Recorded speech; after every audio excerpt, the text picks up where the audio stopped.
If I have to hear the term, she's past her prime, one more time, I might die. The weight gain slapped me in the face. You better get ready. It's coming for you. I went to put on my pants and they ripped. The symptoms just were getting worse, and the inability to sleep, the hot flashes started. Weight gain and anxiety and low mood. I cry. I was so frustrated. This is not me. Who is this? What are these feelings?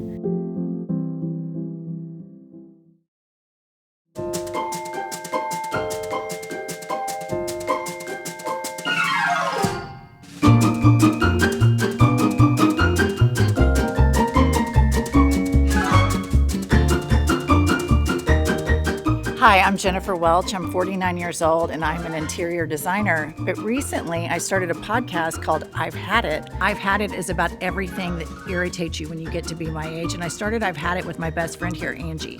Hi, my name's Angie Sullivan, and I'm a divorce attorney prior to being the co-host of I've Had It podcast.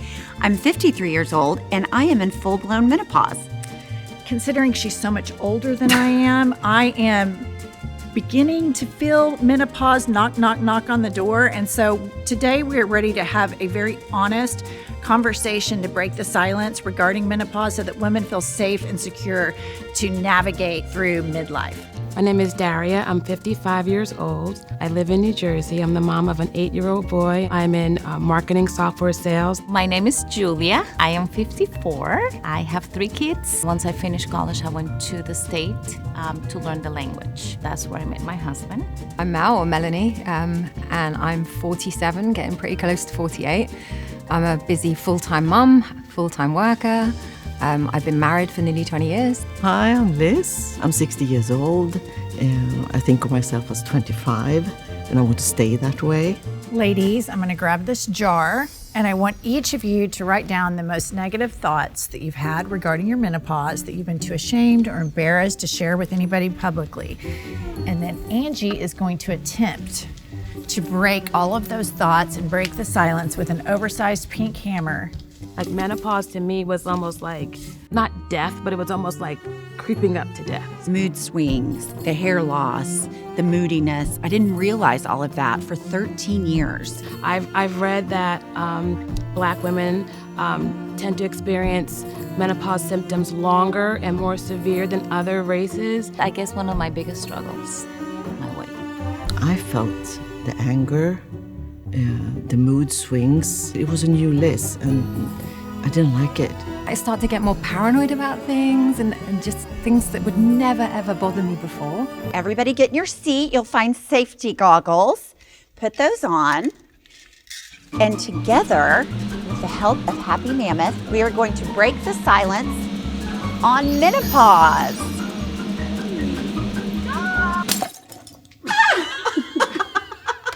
I did it! Yay! You're gonna be good.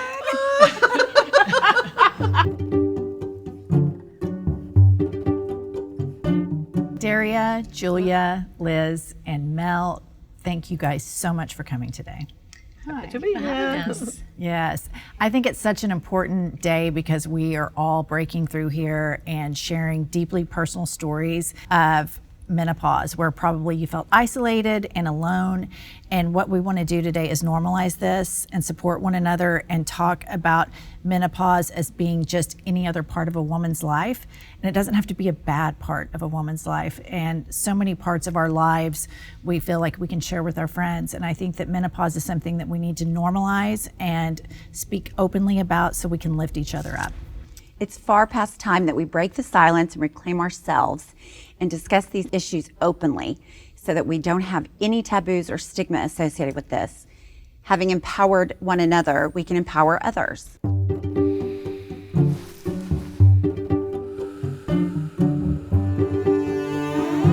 My menopause problem started when I turned 40, almost on the day. So everything was really rapidly going down.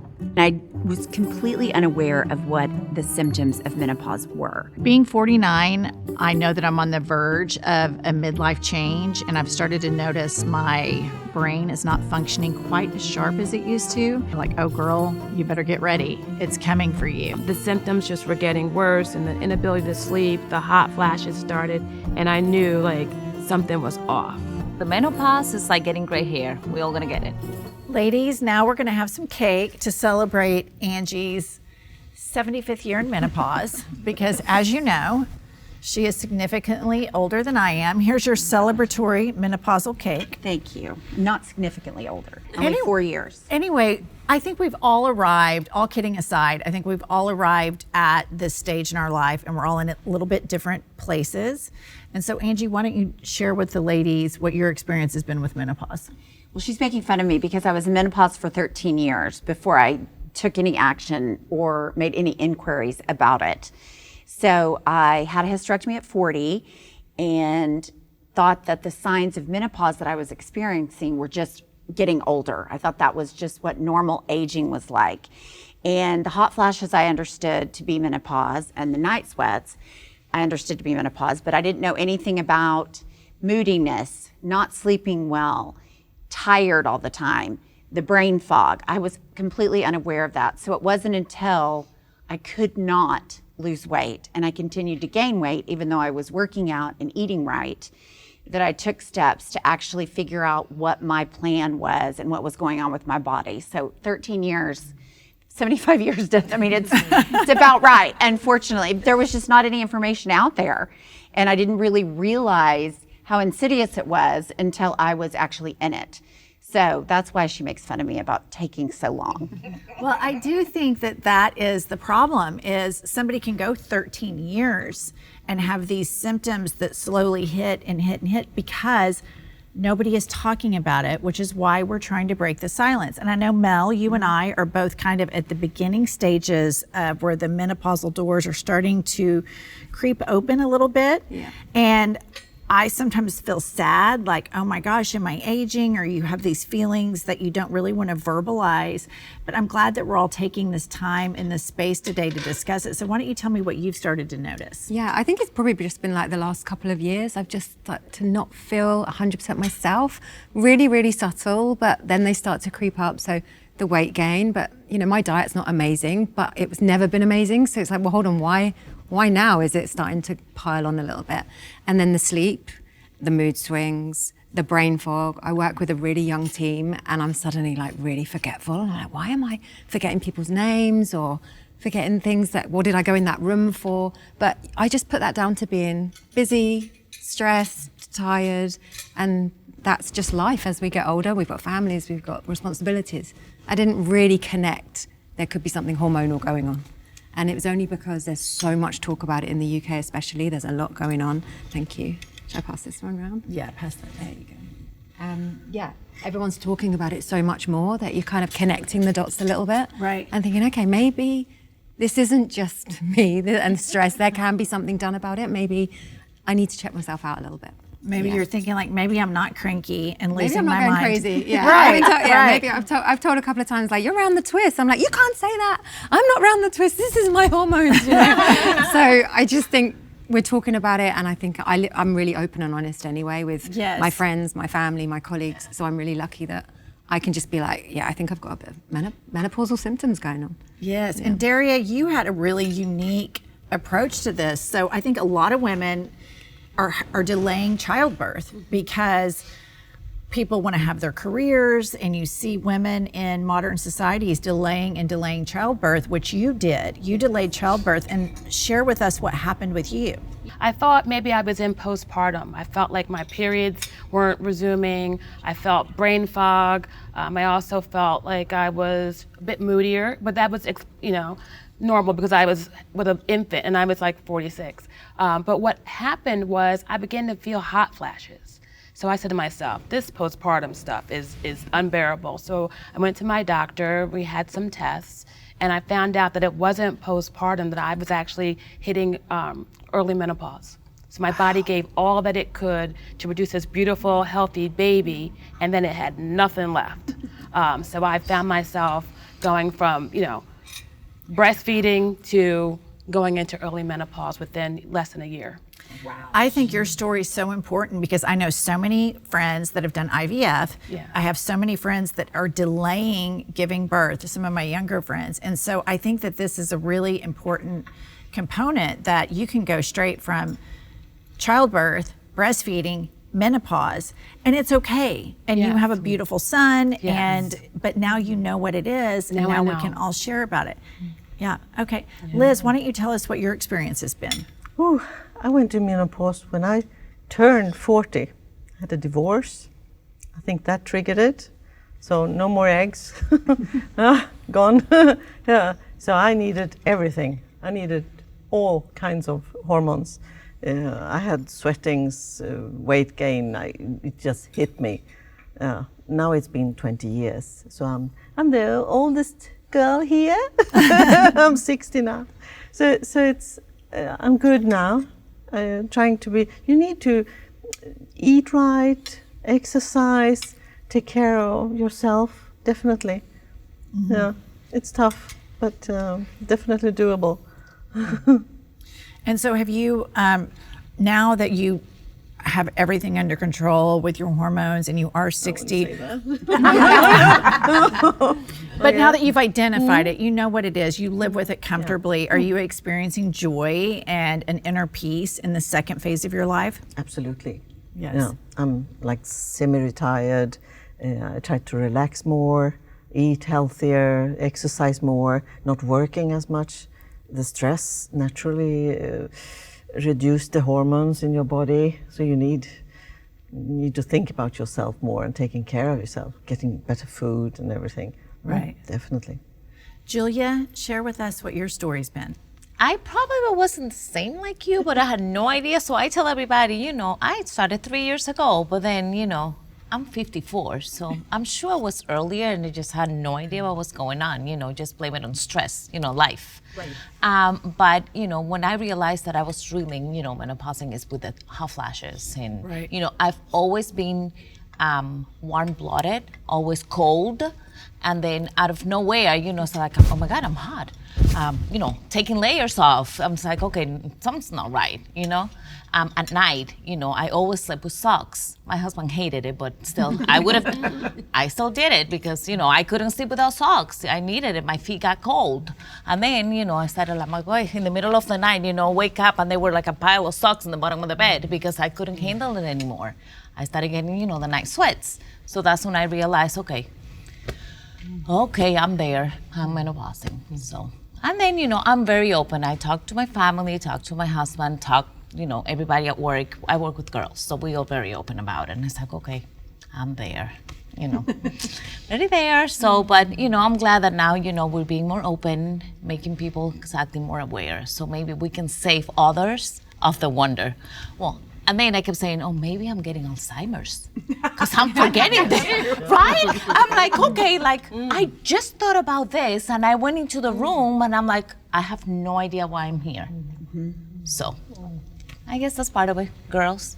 It's not that, you just premenopausing. Right. Yeah. Definitely. And I think that's the most insidious part of it is there's been such a void in conversation about it that you think, am I losing my mind? Am I losing my brain? Do I have, early onset dementia? Yeah.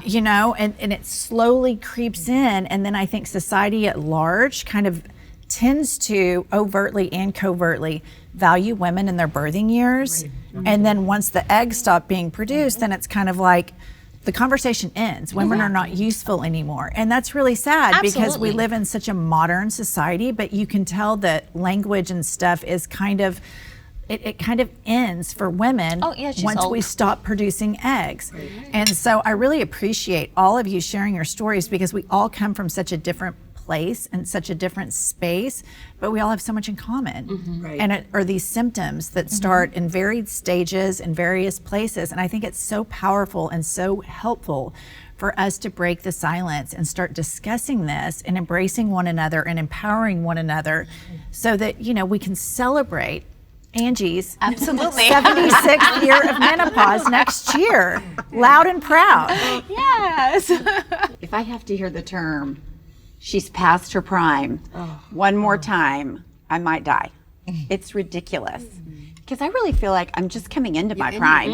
Totally. I mean, I just feel like, okay, I'm finally, after all this time, getting myself together. Totally. Getting to the point You finally pulled yourself together. finally did it. You finally. It only took me 53 years, but I've pulled myself together, and I feel like the wisdom that I've gained in my younger years have empowered me in these years, and now getting my hormones straight and regulating my moods better, sleeping better, understanding what my body changes are, realizing they're temporary and it's going to get better. That's the not knowing is kind of scary too, but now that I'm in it, and I would hope after all these years I'm at the tail end of it, but if I'm not, I'm okay with that too, because I really do feel like I'm just getting into my prime. It's kind of scary, but I do. Light at the end of the tunnel. There is light at the end of the tunnel. We go in there with a purpose. That's right. That's right. Yeah. I think that's the great thing about this conversation that we're having, and what she and I have started is we've started like a midlife second side hustle, which is our podcast. And life can begin again for you at midlife. We're smarter. We have more life experience. We've had more boots on the ground time. And so I think this is really a moment for us to celebrate with our cake and acknowledge that we still have a lot of life left to live.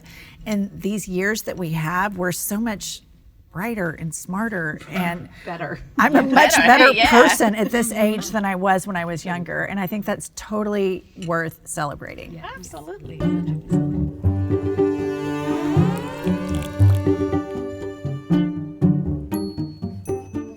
As an older, over 50 person, I feel like my 50s have become the best decade of my life. 50s and new 30s, there's another side after menopause. I feel like society has trapped women into a box where it's like, these are your birthing years and these are the years that matter.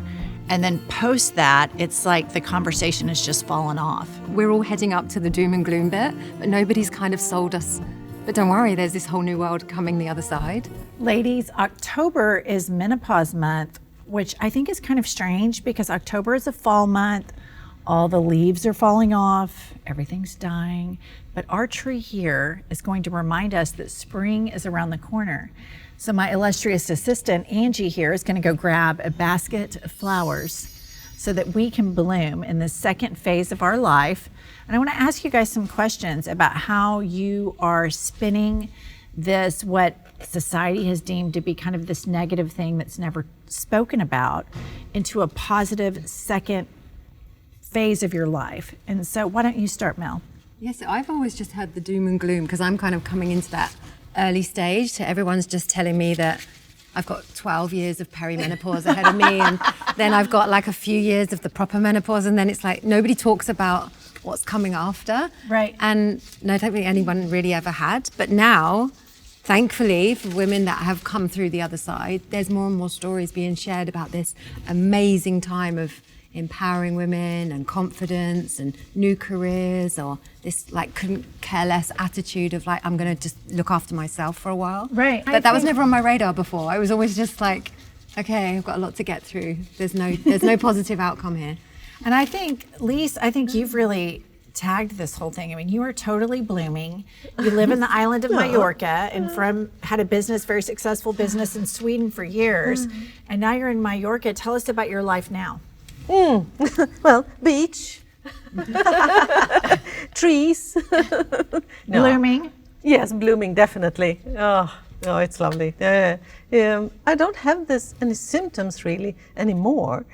I'm eating healthier and taking my supplements, and Nice. The sweatings are going away. The brain fog is still there, but I'm getting there, finding new supplements that will help me. What helped you get your confidence back? I always had a confidence. I didn't lose that. And I think these stories are really important, that we're all different, that women that approach menopause, you're confident, you were aggressive, you sought out information and tackled it.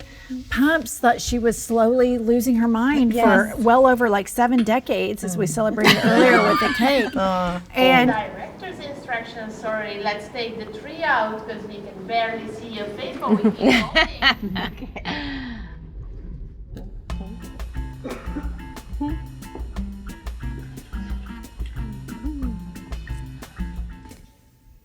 did you guys ever watch that show, Emily in Paris? Yes. So I watched it, the whole first season, binge watched it. I was at home sick. And then after the show ended, I was like, I am so depressed. And it's not a sad show, but I was depressed because I'm never going to be that young and that cute living in Paris ever again. Like that ship has sailed for me. And it was like the happiest, cheeriest, cheesiest show, but I'm like, that part of my life is over. And so I took the time to kind of grieve that because I had fun when I was that age. I had kids a little bit thereafter. I have wonderful kids. But that like joie de vivre, you know, where you're just young and hot and floating around, and then it's just gone. And so I took time to kind of grieve that part of my life was over. And after I grieved it, I thought, you know, I really like myself so much more now. I would have never been as cute and as pulled together as Emily in Paris. That never would have been me. And so I think that. Thank you, Lise. Jennifer in Paris is coming. Yeah, Jennifer in Paris, you know, 2.0 is coming. But, you know, I think it's really something that maturity and age helps you embrace where you are. And I think every woman approaches menopause and aging differently, just like we approach anything else. All women are different. Absolutely. Some women are probably tortured by this and really sad, or the symptoms can be overwhelming. The mood swings can make you feel, you know, terrible. Maybe somebody's just like totally moody and a raving, you know, bee. I know I can be like, I can snap. The support system too. Yes. Some don't have the support system that maybe we do. Right. You know, the friends, the husband, the kids. I think that also have a lot to do with it. You said that you had mood swings, Mel. Yeah, for a long time. But I think when you're younger, it's PMT, it's premenstrual tension. You're about to get your period. You're allowed to be moody for about a few days before. Yeah. It's kind of like that's the norm. But then when you kind of come out of that, it's a little bit more erratic. It's up and down. It's not really a specific time that triggers it. But yeah, just being really irritable or a little bit of a short fuse, or maybe our tolerance feels like I'm not as tolerant anymore because I know you're like your podcast. You start realizing, I've had it with this. So yeah, you just start to question like this irritability and this tolerance and feeling a bit flat. Right. But then feeling okay, and then feeling I've got nothing to feel flat about. I have a good life, I'm happy, I have a good relationship, I have lovely kids, I have a lovely job. Why am I feeling miserable? Why am I feeling flat and can't be bothered? And Lise, you told me that you felt like anger. Yes. That you were mad. Tell me about that, because I think that is so relatable that you can just, sometimes I can just wake up and I'm having like an imaginary conversation with somebody in my head and I'm chewing their ass out and it's my husband or my kid. You know, so tell us about that. Even strange people. I was annoyed, definitely. Strange people, a voice, a dialect or something like that. It's just boiled inside me, and I felt, oh, this is not me. I don't like it. Oh, it's horrible feeling. Even driving. Yeah. People are annoyed the heck out of me now driving. Sometimes I tell my husband, I want to drive around with a bag of rocks and be able to, like, someone's like, I was like, why is it annoying me so much? Yeah. Like, they do what they do all the time, but like sometimes it just gets to you, like, oh my gosh. My impatience was at an all-time high during my non-treating menopausal symptoms. I mean, I would chase down a server at a restaurant and like, we haven't had our water. She was a Karen. Okay. My kids call me Karen too. I mean, I just couldn't help it. I was just like, I don't understand. It's just not that hard. And now I used to dread going to dinner. I would just be like, I don't want to go. Then I have to deal with all that. I have to get dolled up. And now it's switched where I look forward to it and I can relax. Yep. Like last night, we didn't get our water forever. You're still a little bit of a Karen. I am a little bit, but it's better. It's better. It's better. Yeah. I mean, but the old me, I would have chewed that guy out within 30 seconds. I would have just been hot. Like, why don't we have our water?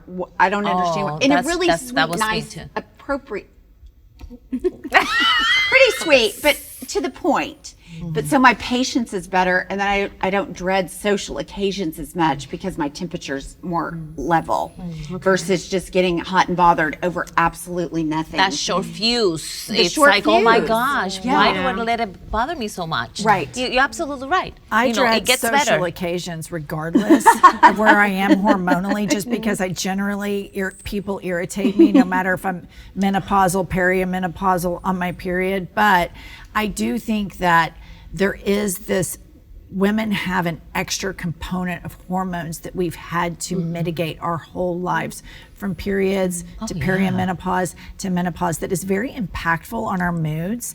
And it's so comforting just to hear you say that somebody's dialect made you mad. And I relate to that. The chewing, somebody's chewing, the noise. Yes. It's like, oh my God, it's getting to me. I think with me, I was raised always to be so ladylike and polite and don't say that, that's rude. And when I hit the menopause, my little mouth and temper got a little feisty. And now I've been able to channel that, and I can set boundaries. Yes. You know what I mean? I feel more confident to say, you know what, I don't appreciate that. I don't want that. This is not what I want. And I can say it in a very tactful, more mature way, where in the past I would have been like, rah, rah, rah, or just sat there and just dealt with it and was miserable. So I think with that maturity comes confidence, and able to set boundaries and not let people take advantage, and really stand up for myself. I think it's very therapeutic for all of us to sit here and talk about kind of the things that go on in our brains, like getting angry or feeling rage or feeling forgetful or feeling, like you're neglecting yourself, and knowing that you're not alone in having done that and that you're not a failure. And I think it's really therapeutic to know that all of us have decades more to live. We're smarter. Yeah. Typically might have more money at this stage. Well, I mean, you're out of your hustle era. And I think it's really hopeful for all of us to have this second blooming. Yeah, absolutely.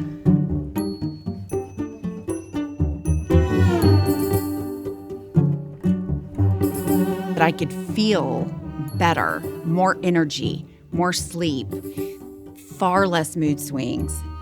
Weight gain started to subside. I've noticed a big shift in my relationships. I've noticed, first and foremost, I'm not the most impatient person on the planet. The toxicity is gone, the drama reduces, and I feel better than I have in years. Menopause is just another stage. Your life can be as fulfilling and happy as it was before. Viewer, we've been experiencing such horrible weather and what feels like forever. But don't worry, the storms are going to clear, the sun is going to shine, so put on your sunglasses and let's go enjoy life. So ladies, I think it's just so amazing that we've all come to this space, and we're all kind of in different spaces once we return to our homes.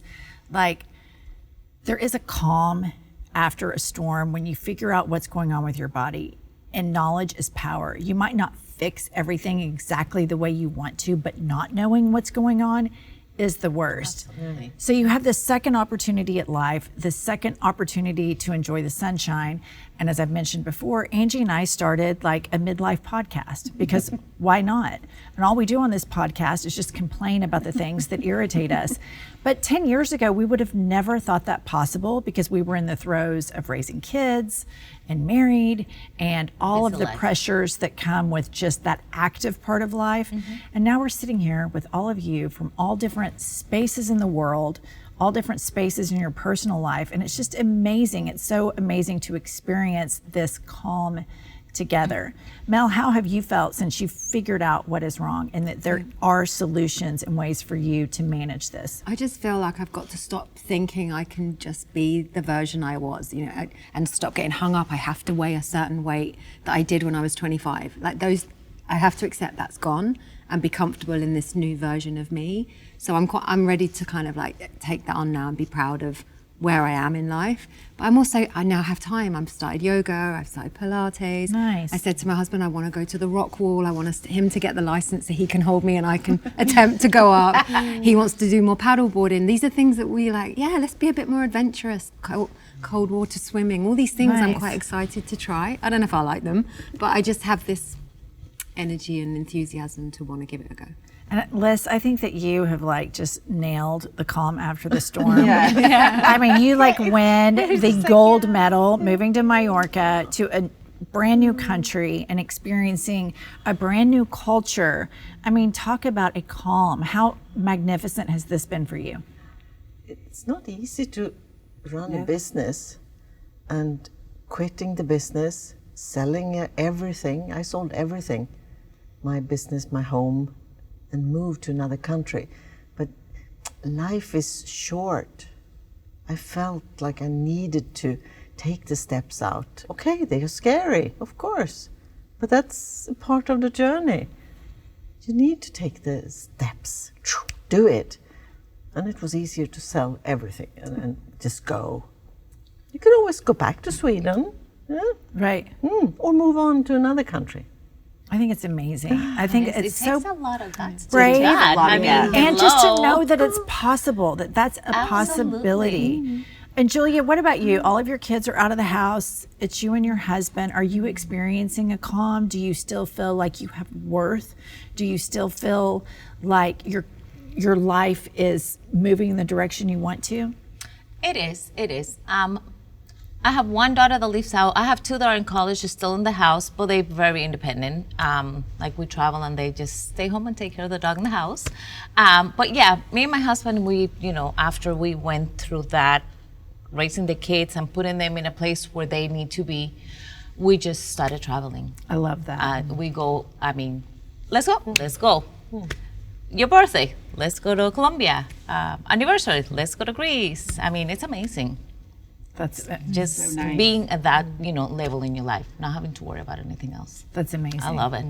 And you have the most unique story of us all. Yes. That you had a late in life child, which I think is more and more common Yes, for a it younger is. generation, and delivered the child, and then smack dab, here's menopause, surprise. And so you actually have an 8-year-old son. Yes. And so tell us do you feel calmer now knowing what's going on with your hormones? Yeah, I feel like they say that, like that corny phrase, like knowledge is power, but really it is. It I is. feel much more empowered than I know what the real problem was, and I have solutions to fix it now. Yeah. So I have the energy to go camping with my son. I have the energy to go out for walks with our dog in the morning. So I think life is looking up for me. You know what I mean? So, Well, and little known fact about Daria, she is a Cub Scout mother, a den mother yeah. with the patches, Wear her badges. went camping, Yes. slept in a tent overnight, which is like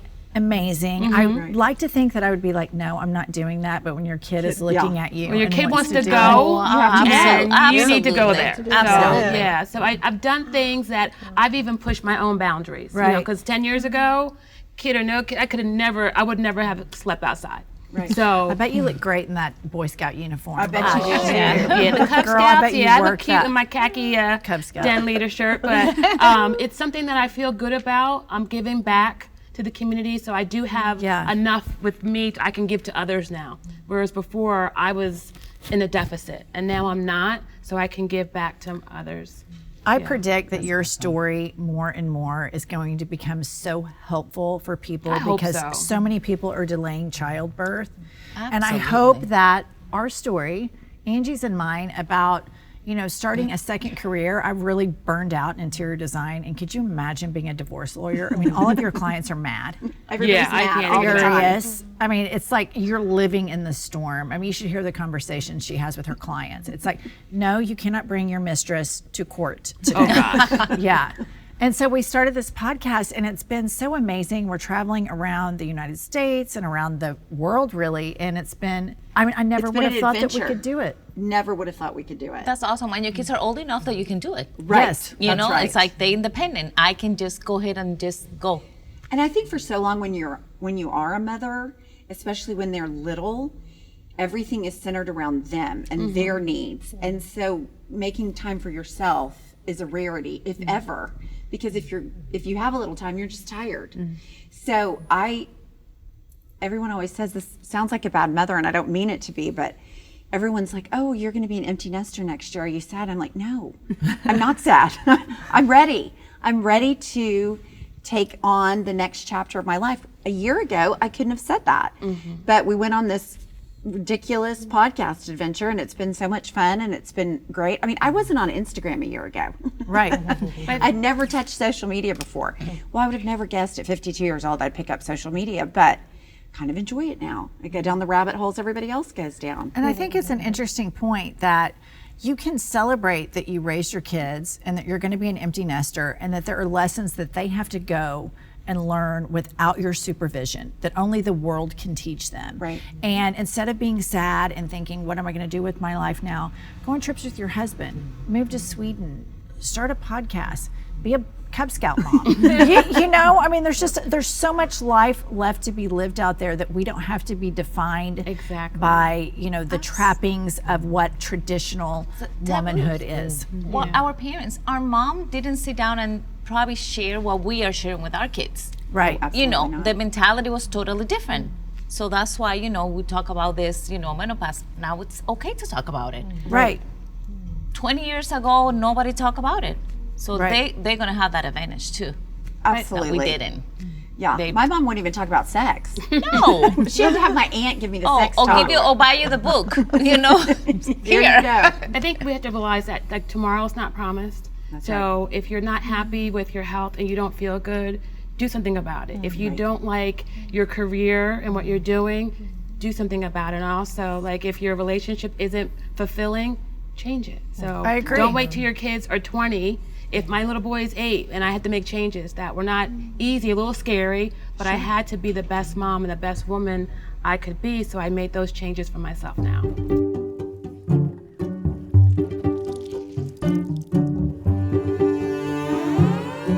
From the male perspective is my wife's not attracted to me anymore. She doesn't want to have sex anymore. She's angry all the time. She's impatient. Sex drive, everything, libido, everything was gone. And then on the flip side for the female is I'm not interested in sex. We have to put up our NC 40 rating because we're going to talk about sex now, ladies. And I have the NC 40, which for you would be NC 50. I mean, if we're going to talk about sex, tell us, have you had any sex lately? Sahara Desert? Well, here's the deal. Yeah. I don't know if it was menopause or just that I hated my husband. Right. But I didn't have sex for years because of the combination of those two. So as I've gotten past that, I enjoy sex again. I just don't find a lot of takers.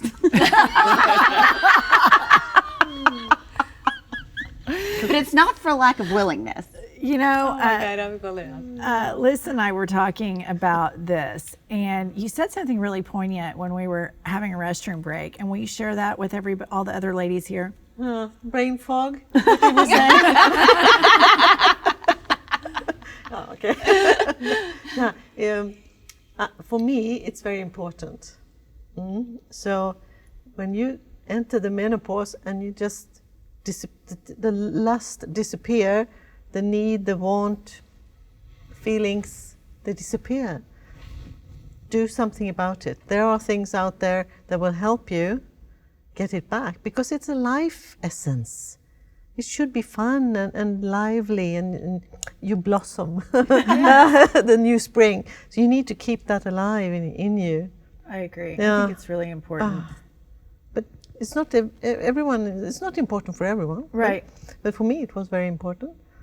Well, you're an attractive, very sexy woman. So, I mean, I get it. What about you? I mean, I work in medical aesthetics, and we always have this saying, like, make sure you just keep everything ripe and juicy and energetic. Yeah. And I mean, there's, like she said, there's things out there that can help you get your groove back. So, and I think I have friends that, you know, are in full-blown menopause, and they flat out do not want to have sex at all. They like their husband, I don't understand. but they don't want to. And so I think it's important that we discuss. I still have a very active sex life with my husband. I think you do. I do Julia's too. I'm mentioned sure he that would she prefer does. it was more. Well, of course. I'm kind of like quality over quantity now.